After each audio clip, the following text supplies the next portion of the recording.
today we are going to talk about your lead generation strategy, and we're 6 months into the year. We are going to review what you've currently done over the past 6 months and any tweaks you may want to make as we're looking to the rest of 2021. So as I mentioned, we're going to talk high level, and then I really want to dive into the nitty gritty with you guys and speak to specific situations that are happening with your firm and give you the opportunity to make the most of this session and really ask your questions about your overall marketing strategy, which Amplifier plays a small role in that, but this is really an opportunity for you to use Cara, Mike, and I as some outside advice on what's working well for you, what's not, and where we might see some opportunities that you can optimize the marketing you're already doing.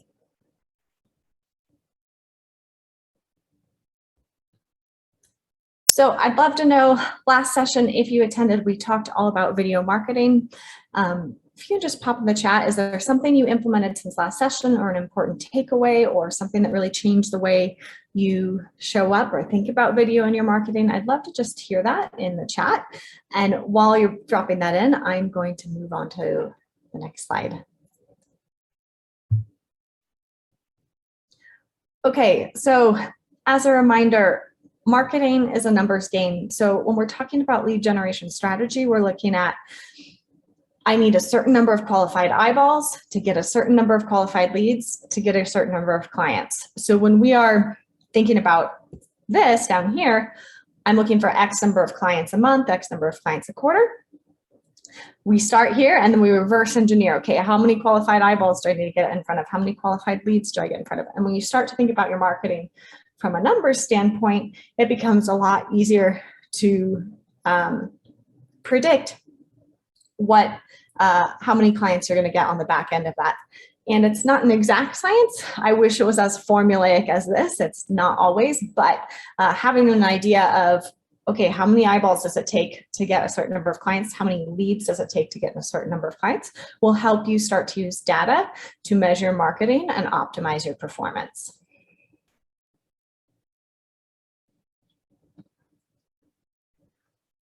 So my goal in these sessions is to make your firm growth simpler by making online marketing simpler. I think we can all agree there are so many channels, new ones, especially in social media every day, TikTok, Clubhouse, Instagram Reels, like there's all sorts of different stuff happening, and it's hard to know sometimes, where should I focus my attention? Where should I focus my firm efforts? Where should I focus my firm dollars so that my marketing results in firm growth? And so our goal in these educational sessions is to make online marketing simpler and empower you with education that will allow you to better manage your marketing, whether it's in-house or outsourced.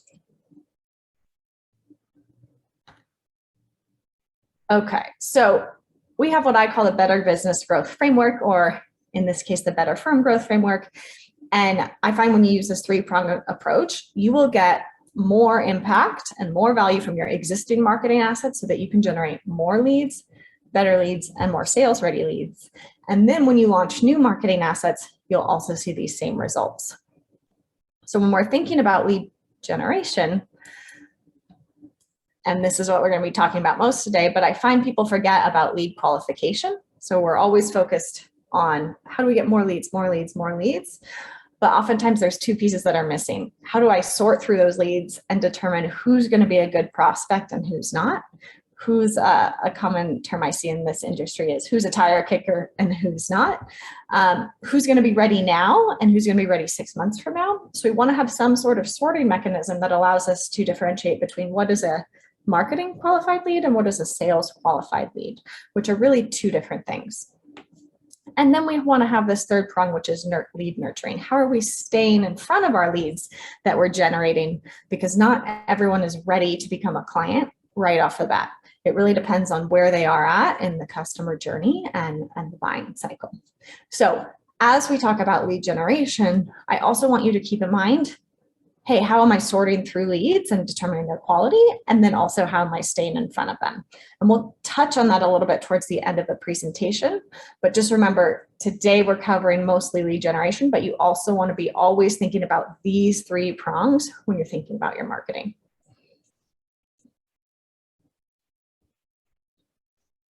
Okay, so we are going to talk about how to identify and prioritize your lead generation channels. And if you attended this session in January, this won't be new to you, but I find it's always helpful to come back to this concept. In fact, we come back to it all the time here at James. Every time we're evaluating marketing channels, every time we're looking at new marketing efforts. And that really comes down to, one, asking, where do most of your leads currently come from? Oftentimes we hear from firms, word of mouth and referrals are a big marketing channel. And then besides that, the channels tend to vary. And I'll let Cara speak a little bit to what she hears from you guys, where most of your leads are currently coming from. Yeah, you know, the number one thing I hear is referrals, for sure, word of mouth, right? Either from past clients or local attorneys in the area, non-competing specialties, perhaps allied professionals in your area. And then sort of secondarily, just sort of website, right? So broadly meaning, perhaps you're driving some traffic to your site. So I hear, those inquiry forms are coming through, but very rarely, is some sort of lead magnet offered on the website, right? So it's basically just a direct contact form, a direct phone call, and that's kind of the information that the prospect is receiving from the website. So those are the two primary channels. Certainly, we talk to a lot of attorneys who are also investing in some form of PPC, be it with Google or perhaps paid advertising with Facebook. Those are kind of the primary lead sources that we talk about and we hear, Lauren. Great. So if anyone has any additional channels that are working well for them now, please feel free to pop them in the chat and I can speak to it. But the reason I ask this is because when you're able to identify where most of your leads are currently coming from, there's often opportunity to optimize those channels. So for example, let's take referrals and word of mouth.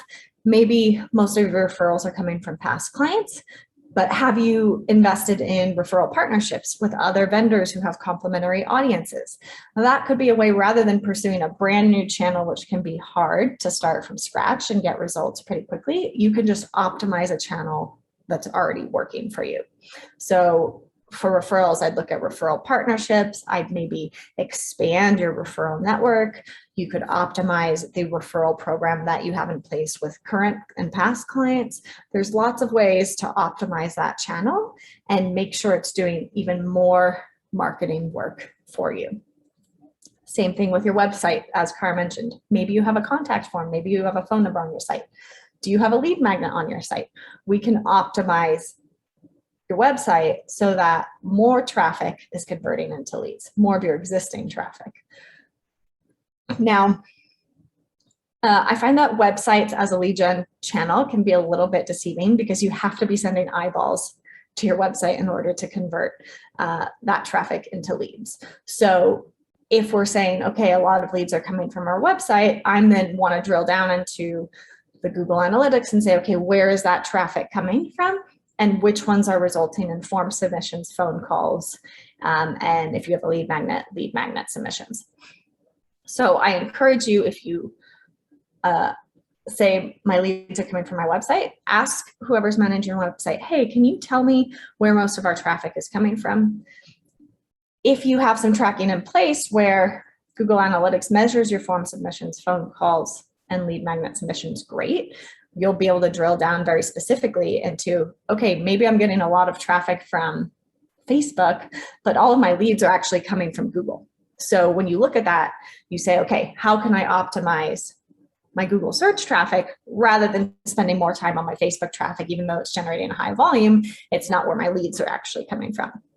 So if your website is a mechanism that brings leads your way, which it should be, then we want to drill down into the traffic and understand which traffic sources are generating leads from the website.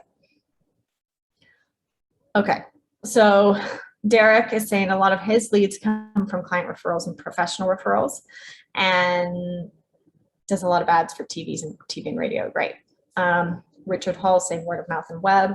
Great. Sinju saying find law ads. Wonderful. So I'd look at the results that you guys are getting from what you're already doing and saying, are there some things we can do to get even better results from the channels that are already working for us? I often find there's a lot of untapped opportunity there, small tweaks that don't require a ton of effort that can really ramp up your results without going through all of the work it takes to start a new marketing channel. Cara or Mike, do you guys have anything to add to optimizing current lead gen channels that are working? I can touch it. So I completely agree with, double down on what's working, right? And honestly, that's exactly what the varying elements in amplifier, that's kind of the goal, right? And that's why we call it amplifier, right? So that we can, by being a subscriber, you're really filling many of those gaps that exist kind of between your varying channels. So even if you, so for example, you're getting referrals from past clients, let's say, right? Well, maybe that's an unpredictable sort of not necessarily reliable form of leads, but they probably result in some of your highest quality clients, highest quality cases, right? So then what can we do? Well, that's why we, that's why we include the past client newsletter to help you systemize, kind of really capitalize on the fact that like you have a lot of happy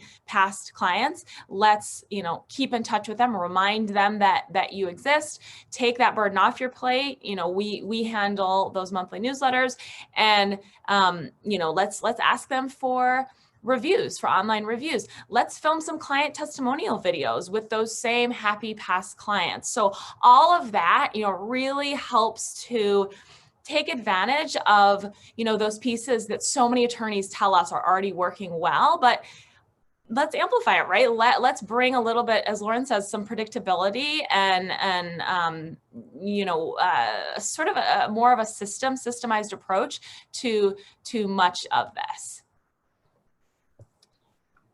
Yeah, and I just say, like, we want to help you maximize everything you're already doing.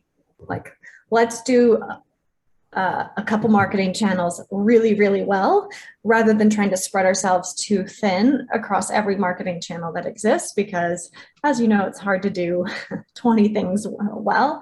It's easier to say, okay, these are the 3 channels that are working well for us. Let's ramp those up so we're getting more leads there. And then maybe we add on a new channel you're going to experiment with. So we'll talk about that in a second. Yeah, Lauren, can I add one more thing quickly? Of course. So, no matter where your leads are coming from, one of the greatest sort of value adds to being our subscriber is that then you're automatically nurturing all of those leads. So no matter where they're coming from, even if they're coming from word of mouth, certainly if they're filtering through your website, perhaps we're collecting them on the front end through those lead magnets that we have set up for you. No matter where they're kind of funneling in from, the fact that we can kind of capitalize on that lower hanging fruit, help you automate that follow-up and really kind of increase that conversion rate. Sometimes that's lost on our subscribers. It's you realize that you have access to all of this content, but how are we actually putting it to work for you? That's really kind of one of the foundational pieces of the program that, again, pretty much runs without much, if any, action required on your part. So I just wanted to make that clear. So no matter, Lauren says, no matter what is working, right, let's make all of that work better and more efficiently and more effectively. So I just wanted to add that too, Lauren. Thanks. Fabulous. And so I'll give another couple examples based on some of what I see mentioned here. So for example, Shinju, if you have fine law ads that are working really well for you, where are you sending that traffic? Are they going just to your homepage on the website? Are they going to an inquiry form? Are they going to a lead magnet, or do they have the opportunity to see a lead magnet before they leave the page? I'd look at, okay, this is working well for us, but are there some areas for optimization? So sending someone directly to a landing page, or making sure there's an exit intent pop-up wherever you're sending them so that you can try and capture their email address if they don't take the next step with you. There are some easy ways to optimize any sort of PPC with some of the assets that James Amplifier has in place. Same thing, Derek, for TV and radio. Lead magnets, inquiry forms, there's lots of landing pages where you're really forcing a specific call to action that can do really well there, especially if there's a free consultation attached, or if there's some sort of, you see this in e-commerce a lot, but some sort of coupon that allows you to measure the results of that advertising spot. In the legal industry, it's going to look a little different, but being able to say, okay, when people call this specific number, when people fill out this specific form, we know they're coming from these TV and radio spots that we're paying for.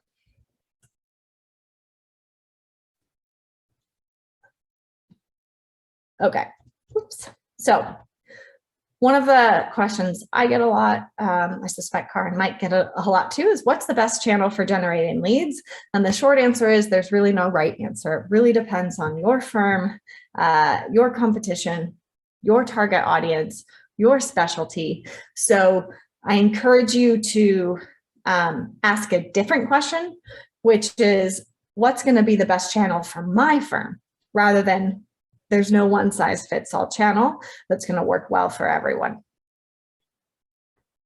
So when you're wondering like, what are the best channels for my firm to focus on in addition to whatever channels are working well for us now, it's pretty easy. It's, hey, identify where your target audience spends their time and money and meet them there. So for example, in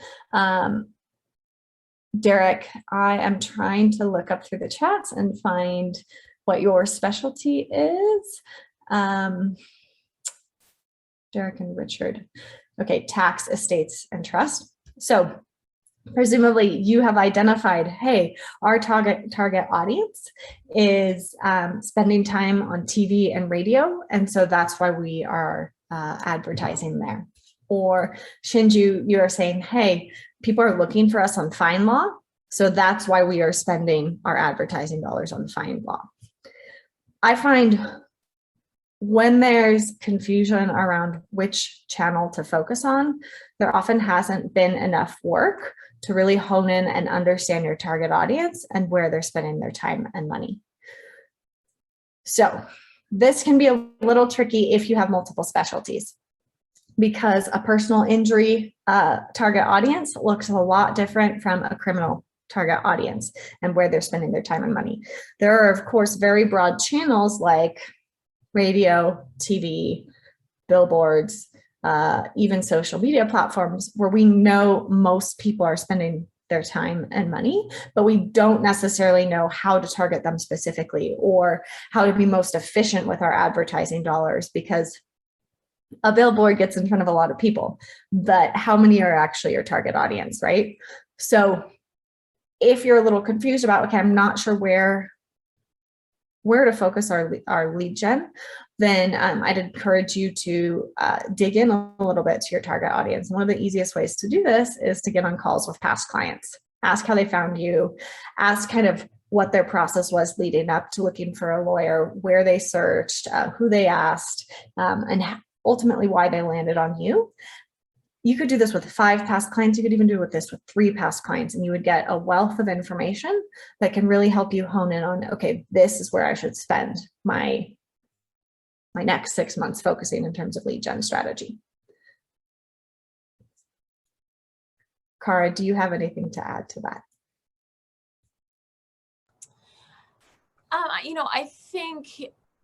I think this is the critical first step, right? Is figuring out where is your target audience, right? Because everything else you invest in, sort of every other marketing decision you make will really be based on this, right?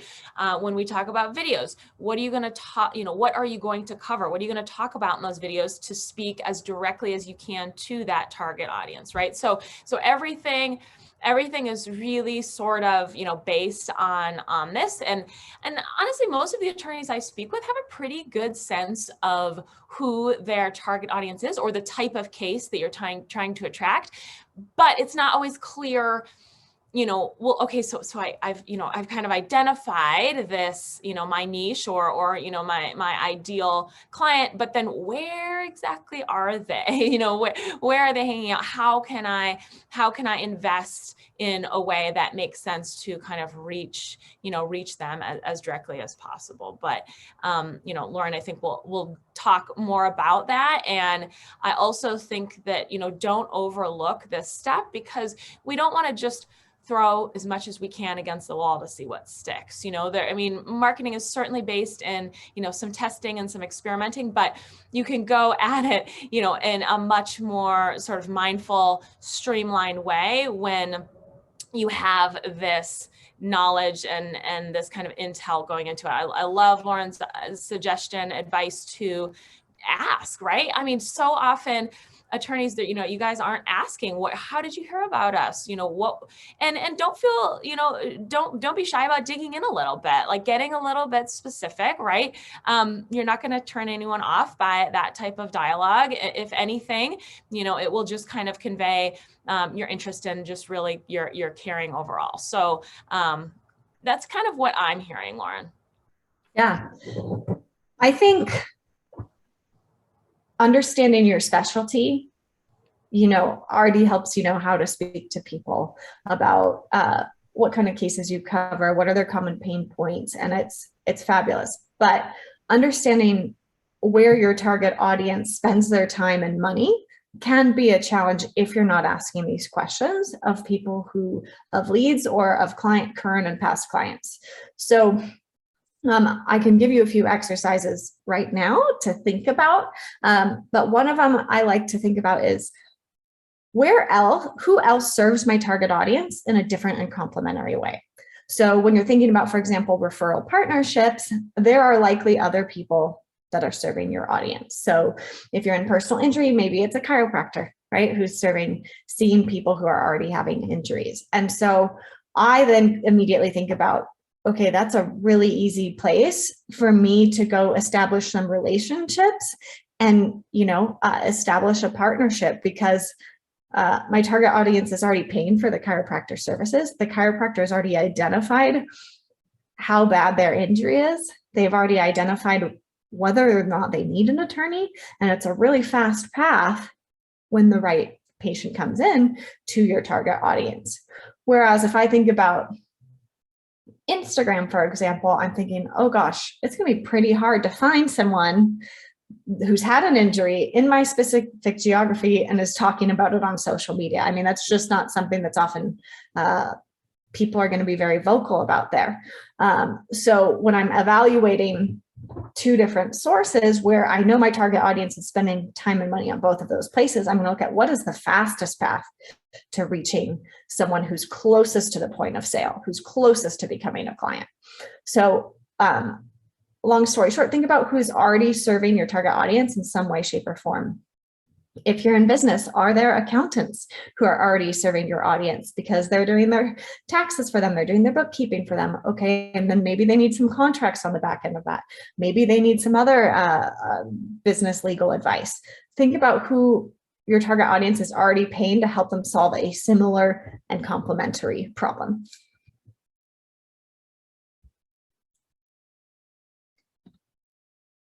Okay, so if I'm going to sit down and evaluate some lead generation channels, I'll just kind of write this chart on a piece of paper and then start brainstorming. I'm not going to judge my ideas, but I'm just going to start brainstorming, not just where is my audience spending their time online, but also where are they spending their time offline.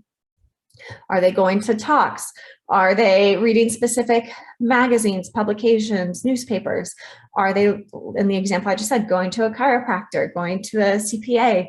Are they attending, are they part of specific groups in the local neighborhood? Where are they spending their time offline? Where are they spending their money offline?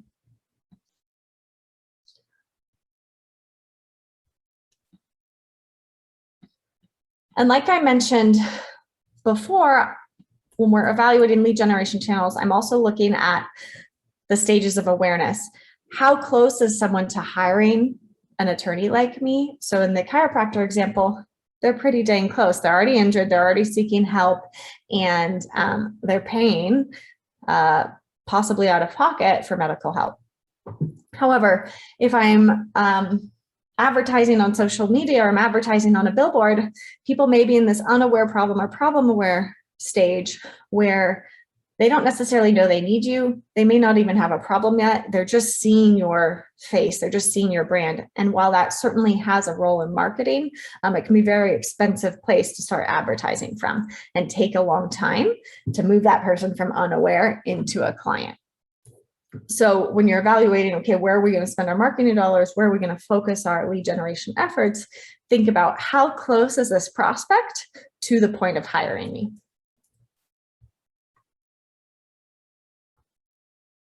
Cara, maybe you can speak a little bit about some of the broader marketing channels, broader marketing channels that you see attorneys advertising on, like billboards, radio, and TV, and how you think maybe they can narrow their focus a little bit and get a little more bang for their buck in some of those efforts that can be pretty expensive. Yeah. I mean, it's true that almost no matter where you're investing your marketing dollars, there's still tons of competition, right? You still need to kind of distinguish yourself. You still need to stand out. Maybe you're really filling top of that funnel, so to speak, right? You have a lot of leads coming in, but then that's great, right? But now that means we need to focus on how are we qualifying those leads? How are you really standing out? What makes you different? Why should this prospect believe that you and only you, not the attorney down the street, but you have the specific knowledge and skill set to handle their very specific legal matter, right? And that is where I see so much opportunity with, honestly, 95% of the attorneys I talk to every week is, it's not typically a lead volume problem, right? It's really, what can we do to qualify? What can we do to almost, protect the attorney's calendar, protect the, the time of, your office staff, whoever is kind of, handling the intake and answering the phones and, really making that first impression. So again, so many of the elements, in our Amplifier program that you have access to really help in this department. So, how we help you certainly qualify your leads and do a little bit of kind of what we call de-selling, right? Through the videos that you're shooting. It's important to create some of that exclusivity. You don't want to help everyone, right? And you can't, probably in most cases, you can't help everyone. So, describing your past cases with kind of varying fact patterns in these videos, so compelling, really speaks directly to your prospects who are experiencing a similar legal situation, right? They're anxious, they have tons of questions, they don't know you as a person, they don't know you as an attorney. So building that trust, distinguishing yourself. I'm sure I sound a bit like a broken record, but everything really comes back to video in a way. I mean, that's really why we are so focused on video, because it's just so powerful in so many, really in every phase that we're talking about. And it's the easiest and quickest way to distinguish yourself, kind of no matter where those prospects or new clients or past clients are in the cycle. It's just such a must, and we're so excited that so many of you are, already shooting these videos, and we're editing tons of them every day. And if you haven't yet, definitely reach out. We'll tell you how we can do that. But Lauren, I really think that that's where the opportunity is. It's kind of somewhere between, between there, and that really is what I hear so often. Yeah, I see that a lot too. It's not a lead volume problem. It's how do we convert more of our leads into what's essentially a sales call? And how do we make them more sales ready to become a client? Because the truth of the matter is, you don't want to get on a phone answering basic questions with someone who's just a tire kicker. And I think, Richard, that's where that de-selling comes in. That's where your marketing materials, especially what's being sent to leads through Amplifier, really says, here's the cases we serve. Let's answer some of your basic questions so you can self-evaluate. Should I get on the phone with Richard? Am I ready for an attorney? Because you talking to someone who's not going to be ready for a year is not the best use of your time. But emails being sent on autopilot to them for a year that are educating them about your services, about how you help, about past similar past cases you've handled, is a great use of your marketing efforts because it's not taking your time, but that prospect is still becoming more sales ready. So by the time they hop on a call with you, they're ready to go and they're ready to sign up. And I don't know about you, Cara, but I often don't find that an hour spent with someone who's not ready makes them more ready. I find that them just getting more information, because we live in an age where people like to be very informed and like to be empowered to make their own decisions. I find that's what makes a prospect more sales ready. And you're busy. You're working on cases, taking an hour out of your day to talk to someone who's not going to be ready for a year, in my opinion, is not the best use of your time. Yeah, I couldn't agree more. Yeah, Lauren, you really nailed it. And that is really what I was referring to with that deselling. I mean, exactly what Lauren just said. It really is.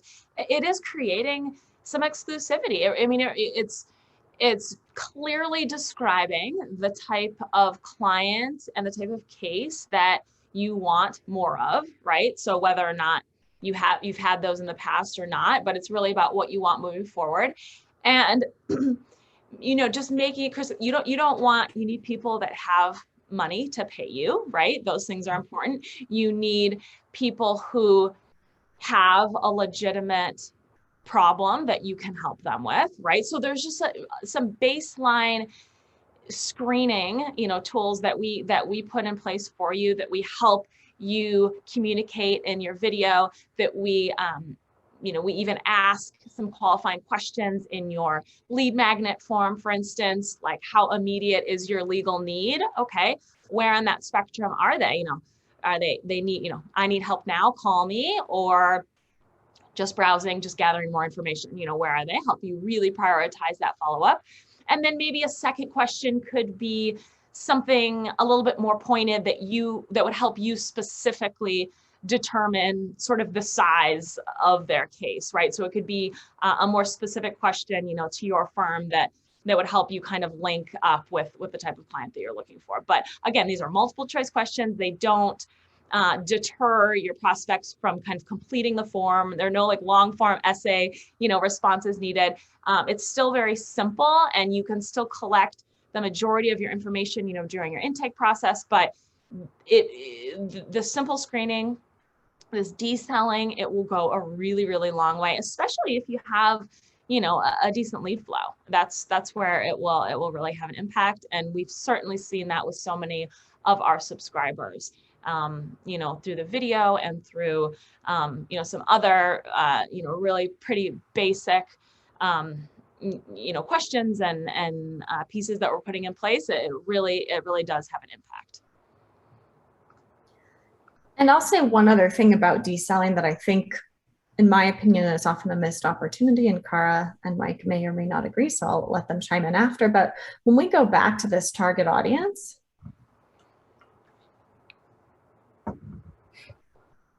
a specialty can be so broad. And if you're doing any sort of, especially TV, billboards, radio, a great way for people to self-select, are they a good fit for you, is rather than to just advertise your personal injury firm, consider experimenting with, let's just focus on, I don't know, dog bite cases, because that's the most profitable type of case for my firm. It's also what we enjoy.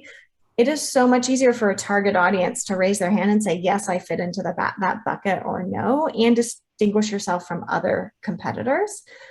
Plus, you'll find when you narrow in like that, it doesn't mean you can't help all these other cases and that people don't think of you. It's just how they are initially find your firm and how they initially get hooked, like, yes, this firm is right for me, can be by being very specific about the type of cases you help.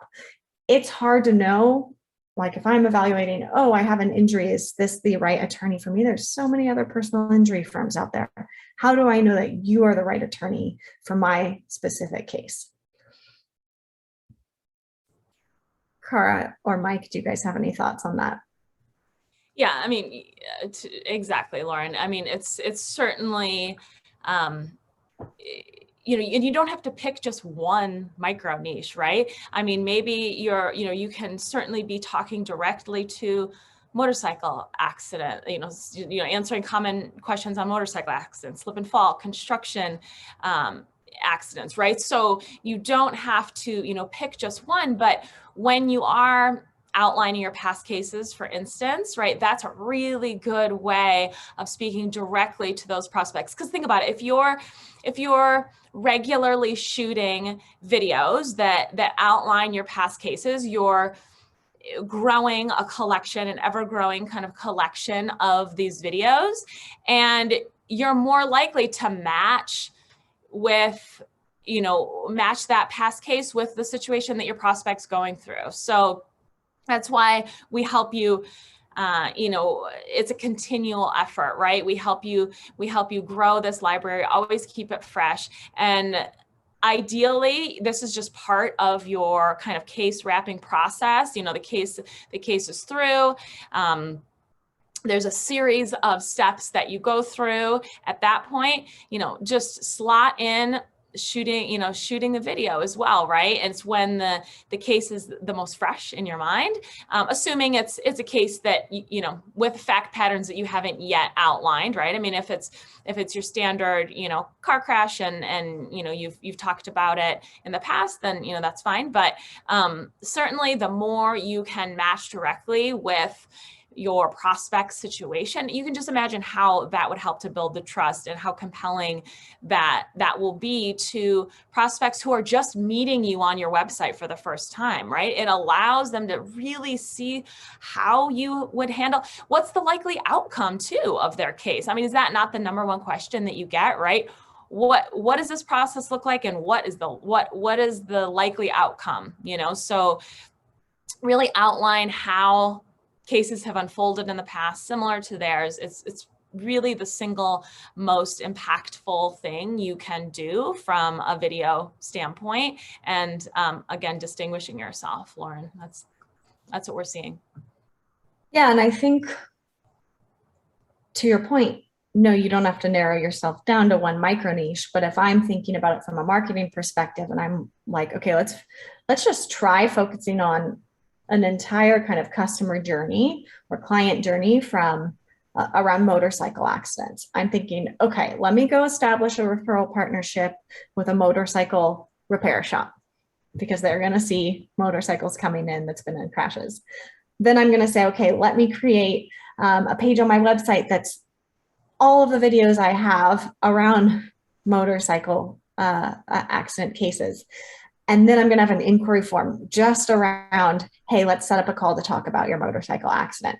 And then maybe I'm even going to have some PPC around, hey, been in a motorcycle accident in this zip code. So it becomes really easy to measure how well is that working and am I getting the right type of cases from that, versus if I'm just targeting all personal injury, it becomes very hard to measure how well is that working besides by call volume and looking at, okay, how many cases am I getting? But then from a marketing standpoint, it's almost too broad to be as successful as you could be, unless you're in a tiny geography with no competition. Right, exactly. And Lauren, I also hear, well, I don't have that many past cases to talk about. What should I do? Maybe it's a new firm. Maybe, in the pandemic, you sort of, shifted, which became pretty common. So maybe you don't have very many past cases to kind of pull from. In that case, it's no excuse, right? In that case, I suggest, use hypotheticals, right? So if the type of case that you're looking to attract, how would you handle that type of case? Or you could certainly pull out trending news topics, right? So even like higher profile cases in the news, you could discuss just how you would have handled a similar case. So you don't really have to have those, those tons and tons of past case examples. It's really just about clearly outlining how that type of case is likely to unfold when they hire you. So I just wanted to mention that too. It's really that's the goal, right?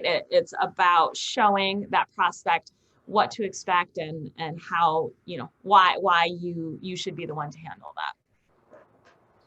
Yeah, there's also easy wins like basic education. You know a lot more about how to handle a case in a specific micro niche than your prospect does. And you can just say, here are some questions you should be thinking about as you're evaluating who you're going to hire. Here's some questions you should be thinking about as you're thinking about taking the next legal step in this scenario.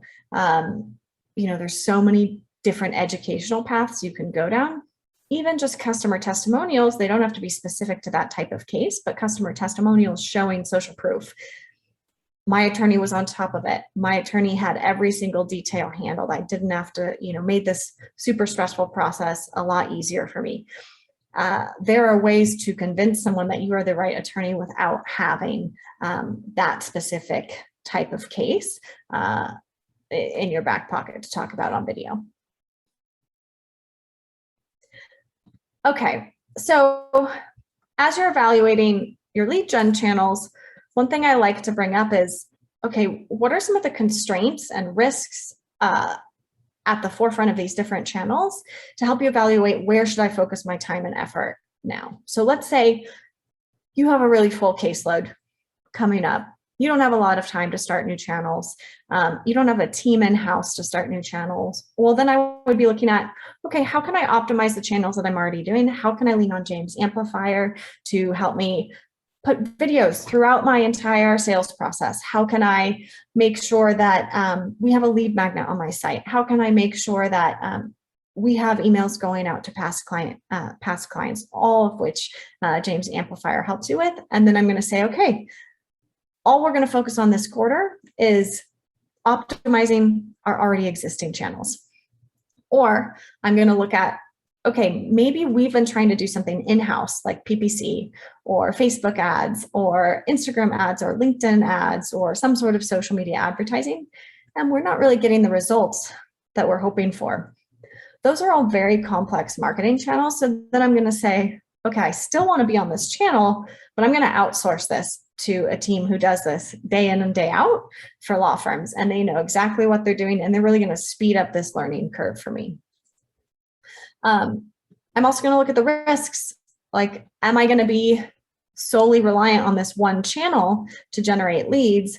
If so, it's pretty risky to do kind of a trial and error approach where we're learning in-house. So I'm going to fast track our learning and hire someone who's done this before with a proven track record.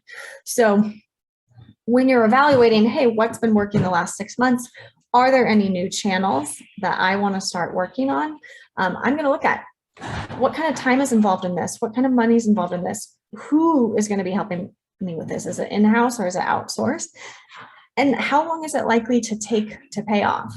So for example, if I'm working on improving my SEO, it's a lot faster to rank locally than it is to rank in the normal search engine results page. So then I'm going to say, you know what, my firm has the time and bandwidth to do this. We're going to focus heavily on our online reputation management and on building citations. And we're going to get that Google Maps listing up. And we'll focus on the rest of SEO later because there's link building, there's content, there's keyword research, there's all sorts of other stuff involved in that we're not quite ready for. So I find this is often missed because people just hear, oh, you should be on Facebook advertising. Oh, you should be running PPC ads. And they don't think about, well, do we have the budget and the time for this channel, or is there easier channels for us to focus on right now? Cara, do you have some thoughts on that? Yeah, I do hear that all the time, Lauren, right? It's sort of like, well, isn't everyone investing in Facebook ads right now? I guess that's kind of what I should do, right? Without really that full, critical foundation in place so that you're not just throwing that money away, right? But kind of the risk assessment and the considerations often overlooked for sure. Or, so often small firms try to take on everything in-house, which, sometimes there are pieces, and certainly having, someone in-house who's managing the really ideally kind of all of your marketing efforts is very wise. So that's not on your plate as the attorney. I mean, I know we have several of those marketing managers and paralegals on this call right now today. So, I mean, that's great, but, you know, to expect not only to have the time and, you know, the resources internally, but do you have the expertise necessary, right? Like, you know, there's a lot that goes into, you know, the varying marketing channels, and, you know, when possible, when you can find an affordable way to outsource or get some help, you know, I always encourage that. And that's not just because, you know, we run Marketing Amplifier here, right? I mean, it really is, you have to consider, you know, where's your time best spent? You know, I always like to say that you as the attorney, you know, you're the only one that can really film the video, right? You obviously have to be the face of it, but everything else can be outsourced, even if you were doing it in-house, right? And we weren't helping you with it. You know, you should really delegate all of the other pieces, you know, so that your time is protected and you're obviously able to focus on those more pressing client matters. Yeah, and I think Shinju gave a great example of that. She said, I have a few hours of video, but no time to edit into digestible chunks. Is that something you can help with? Great. That is a perfect example of, hey, I'm the attorney. I'm the face of these videos. Let me hand all this work off to someone else. Exactly. And I will say, I don't think there's anything wrong with doing marketing work in-house. I would just look at the complexity of the channel. And if the in-house team doesn't yet have the knowledge, there are so many great educational tools out there that there are courses, there are trainings that your team can often invest in and level up the skill set of what you're doing in-house without necessarily having to outsource. So, you know, think about, there's two different ways to go about it. One, I know we have a bunch of partners that Cara and Mike have a list of vendors that we like recommending to attorneys. So if you're looking to outsource, but also there are opportunities to better learn a social media channel, to help up level a skill around local SEO or around content writing. So just think about, hey, if we're going to do this in-house, are there some ways that I can level up my team's skill set so they are improving results from our marketing without me having to be involved? Okay, so I did just want to highlight all of the pieces that right now James Amplifier covers for you guys. So Cara, I may let you speak to some of these as I pull them out. But, you know, when you're looking at all the lead generation channels available and considering maybe there's some new places we want to invest our time, money, resources in, think about the skill sets needed, think about the budget required, think about the time required, and really do that risk assessment. Is this a channel we can pursue this quarter, this year, or is this a channel we should put on hold until next year? So here maybe we can talk a little bit about partnerships and business development and how James Amplifier helps with that, Cara. Sure. Yeah. So as an add-on to the service, we will certainly help you really grow your network of referral sources. So if we're already doing that for you, you obviously know how that works. But essentially, we will create a list of prospective referral sources in your area, attorneys and allied pros who would commonly come across the type of client that you're looking for. We reach out, our in-house phone team sets the appointments. We have access to your calendar. We're the matchmakers.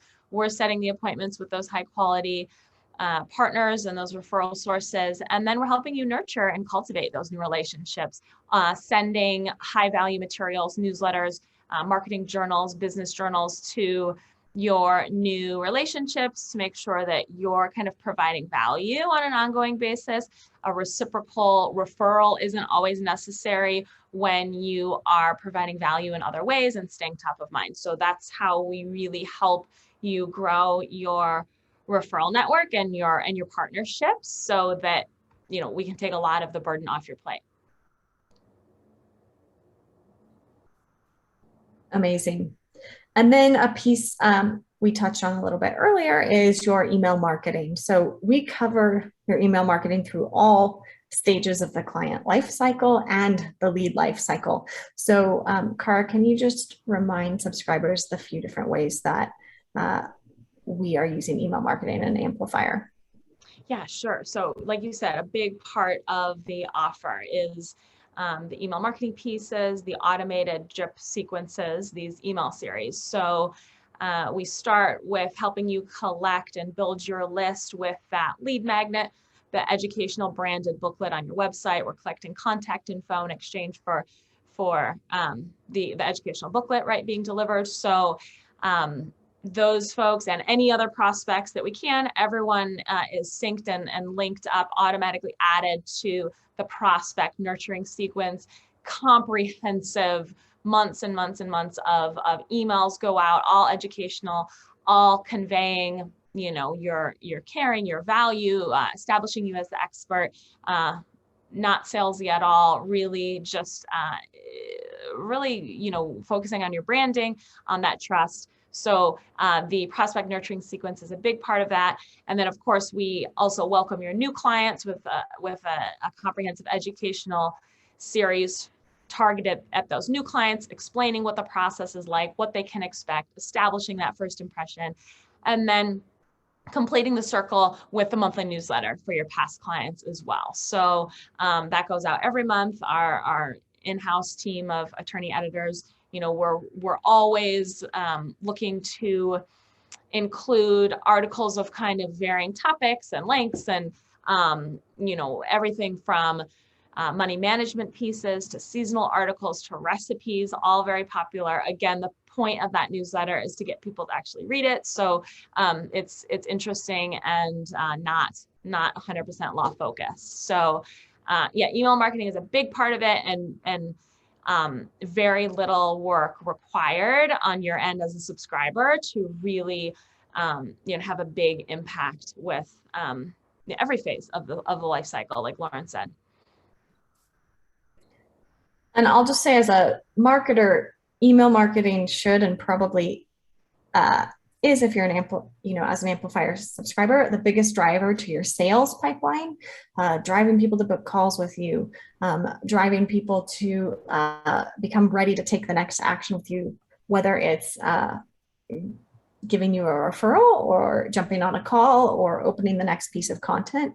So I think that email is often overlooked as a really powerful marketing channel that doesn't require, because you're not creating any of the content, a lot of work on your end, which is so nice. So speaking of content, there are lots of ways to do content marketing.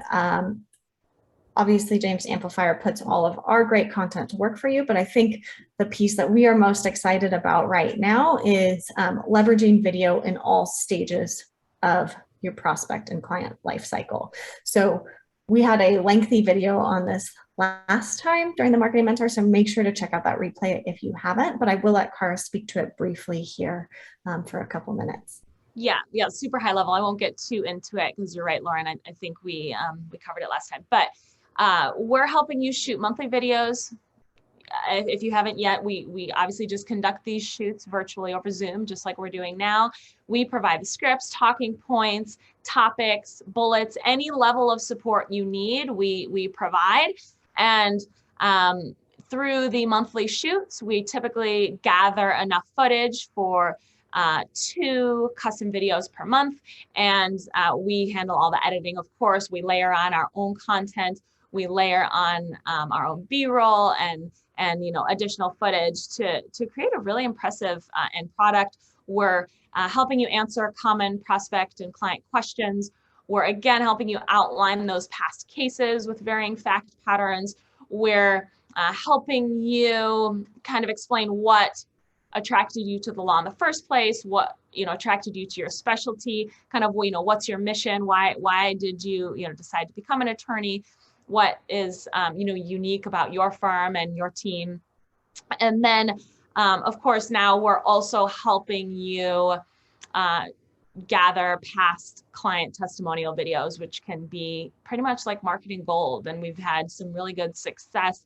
All you do is send us contact information for your happy past clients who you think would be willing to shoot a testimonial video for you. We have some really great questions that pull out some juicy details that really help, like Lauren said, the social proof can really go a long way. So we're really excited about those client testimonial videos. And we're always experimenting with different ways of presenting the content through video, different ways of kind of, displaying the values. So we're excited about the ever growing collection offering. I don't know how brief that was, Lauren. If you couldn't tell, I can talk about this stuff forever, but I'll just leave it there and reach out for more details. We'd love to show you some samples so you get a sense of what these videos are like.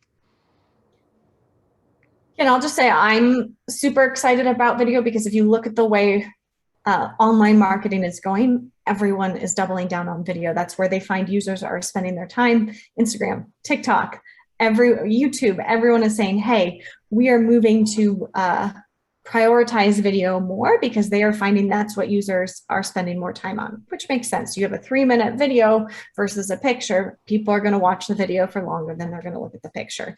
So everything James is creating for you can be chopped up and used for multiple purposes. And it just makes the prospect more sales ready. If I've watched a 10-minute video about your firm, by the time I hop on a call with you, I'm a lot more ready to talk to you than if I have read a piece of written content. So it just, someone gets more comfortable with who you are, whether you're the right fit based on personality, style, etc. And it also helps do some of that deselling that we talked about earlier on. Lauren, really quick, an important detail that I left out is we're also distributing these videos for you. So Lauren mentioned social media. We will automatically post these videos to your Facebook and your LinkedIn. We're peppering them throughout those comprehensive email series that I just spoke on. We're, of course, adding them to your website. You get a dedicated Vimeo showcase. We're really putting them in any way, wherever we can. We're encouraging you to use them in many ways. And you've probably heard us kind of tease what we're calling a conversion center that is coming hopefully in the next couple of months. And this is a module that will be able to bolt on to your existing website that really, really showcases all of these videos, really spotlights them, helps kind of bring your visitors through your site and through the content with video. So if you're a current subscriber, you would, we're excited to get the Conversion Center up and going for you too. And it's just, again, another focus on video. Fabulous. So Cara, you mentioned organic social media already and hinted at conversion rate optimization with Conversion Center, but no, we also have the FAQ pop-up. There are other ways we can help you convert more traffic into leads. So make sure to reach out about that if you have questions about how that's working for you and what's currently on your site and maybe some ways that we can help right now move more traffic into leads before Conversion Center is ready. Okay.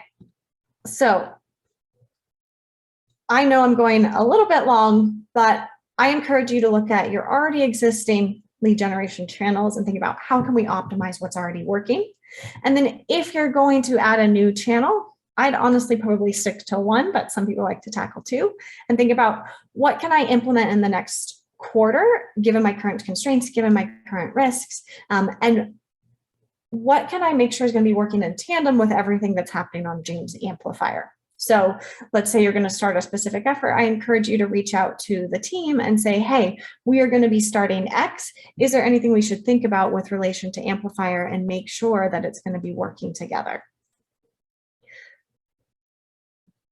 So this is just a quote by Peter Thiel that I really love. One of the either founders or early investors of PayPal, but he says it's worth thinking really hard about finding the single best distribution channel for your business because it's hard to get just one to work really well. So, keep that in mind, especially when you're evaluating all the options that are available to you. Okay, what am I going to double down on and where am I going to focus so that we are really maximizing and amplifying our marketing efforts so that we are bringing the most possible leads to the firm and the best quality leads to the firm. Okay, so that being said, we have our next marketing mentor session coming up on August 19th. I am going to be announcing the topic soon, but I just want to take a little poll in the chat. If there is a specific topic you would like to see during the rest of the year, if you could just let me know in the chat, that will help us as we plan these future sessions for you so that we can best serve your needs. And now I will open up for a quick Q&A to see what questions you guys have. And feel free to either type it in the chat, or if you want to come on audio, you can as well.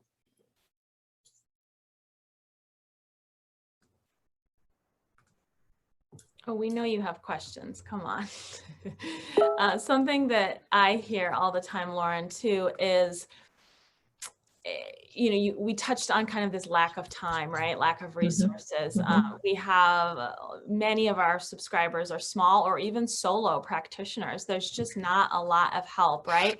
And the vast majority of their time is, of course, going to be dedicated to client matters. So, Yes. What do you suggest? And you talk about, well, just layering on one or layering on two. What do you suggest when there's just not any kind of extra, they feel, attorney feels like there's not any extra time to give? How do you, help kind of prioritize time from a marketing perspective? Great. So when you look at that chart of all the lead gen channels that are available and you're mapping out like how much time are each of these going to take, I would look at what's going to take the shortest amount of time and need the least of me. So for example, one, I would lean on everything that James Amplifier is offering you because it's really taking a whole lot off your plate and doesn't require a lot of your time. I would double down on video because you can use videos throughout all of your current marketing assets and really use that to bump up your traffic to lead and lead to consultation conversion rate and even consultation to client conversion rate. And then I would also double down on referral partnerships. I honestly think there are lots of people already serving your audience. And if you can not just rely on client referrals, but people who are serving more than one individual that falls into your target audience, a quarterly call, a twice a year call with them, and an introductory call could be all you need to stay top of mind. So that's not going to require a lot of your time. So I think that's the short answer. And then I would also look at like, how can I convert more of my existing traffic into leads without requiring more of my time? FAQ pop-up, soon to be conversion center, adding video to your website in very prominent places. That's going to be something that's going to move more of that traffic into leads and into clients. Lauren, another thing that I would love your take on is just ROI in general, right? So I hear from attorneys who say, okay, well, how can I invest my time and money into creating all these videos? I can't directly tie X number of clients back to this specific video. It's not worth my time, right? So, maybe the question is, it's almost like, okay, the attorneys that I talk to often are so ROI obsessed that they kind of lose sight of the gaps that are actually being filled. So it's sort of like, why is ROI critical in certain areas of marketing, and why is it just not relevant? Why might it not make sense in every single thing that you're doing? In other words, like, if you're buying leads, if you're certainly investing in PPC, then ROI means something different than if you're sending out emails to prospective new and past clients, or if you're shooting videos, or if you're providing content. Maybe we can just discuss that a little bit, because I hear it all the time. Yeah. I'm a data-driven marketer, so I love data. That being said, not everything has an ROI you can measure it. And there's also this thing we call marketing, which is the halo effect, meaning, okay, we are investing in SEO, But then also when we layer PPC on top of that, we actually see both of those channels improve. And we can't always say, oh, for sure, I don't know, bidding on this keyword raised our ranking organically here, or we can't say like exactly which piece of that is meaning that the sum of both parts are greater than each part separately. So to some degree, I wish I had a good answer for this, but I don't. There's just some foundational pieces that you need in place because they're proven to work no matter what industry, no matter what niche, no matter what you're doing. Email is one of those things. So, you know, when it comes to email, we're looking at open rates, we're looking at click-through rates, especially because law firms aren't an e-commerce business where you can say, this sale came from this email. It can be harder to track the ROI on that effort, right? So what I would rather track there is, did any of those emails result in sales calls? Did did our open rates improve over time? Did we get a referral from a past client who is on our email list? Like that's how I would measure those things, where there's this loose correlation and not a direct correlation. One of those other things where we can't always measure the direct ROI from is video, but we can hear on calls that, oh, a prospect watched the video about our case study and I learned that X, Y, Z. And then you're kind of indirectly correlating, okay, this person became more sales ready because they watched this video. So there are certainly basic tracking metrics I would want you to have in place, but we are not always looking to those to evaluate every single marketing channel or even every single micro action that we're doing. So I would encourage you to think about, okay, anything we're investing, advertising to directly generate leads, buying lists, PPC, you want to measure the ROI on that. You also want to measure the key actions on your website. How much traffic is converting into lead magnet submissions? How much traffic is converting into inquiry form submissions? Great. But are we going to nitpick about which search keyword is bringing in the most number of leads? Not really, because as online marketing evolves, tracking is becoming less and less easy, if you will. So for example, Facebook can no longer track most iOS devices, Macs, iPhones. We don't have great tracking there anymore. Open rates are going to start to disappear on Apple devices. There are privacy concerns, so we can't always measure the direct ROI of things, and that's going to become harder and harder, in my opinion, as the years develop. So we have to also look at, okay, globally, when we invest in an effort, whether it's time or resources, what does that look like overall for our firm? And are we getting better leads? Are we getting better sales calls? Are we not having to spend as much time on the phone with people? There's other ways to measure ROI and kind of measure the impact of marketing without it being like, how many leads did I get? How many sales calls did I get? We can also look at the quality of people that we're talking to. Super helpful. Thanks, Lauren. You're welcome.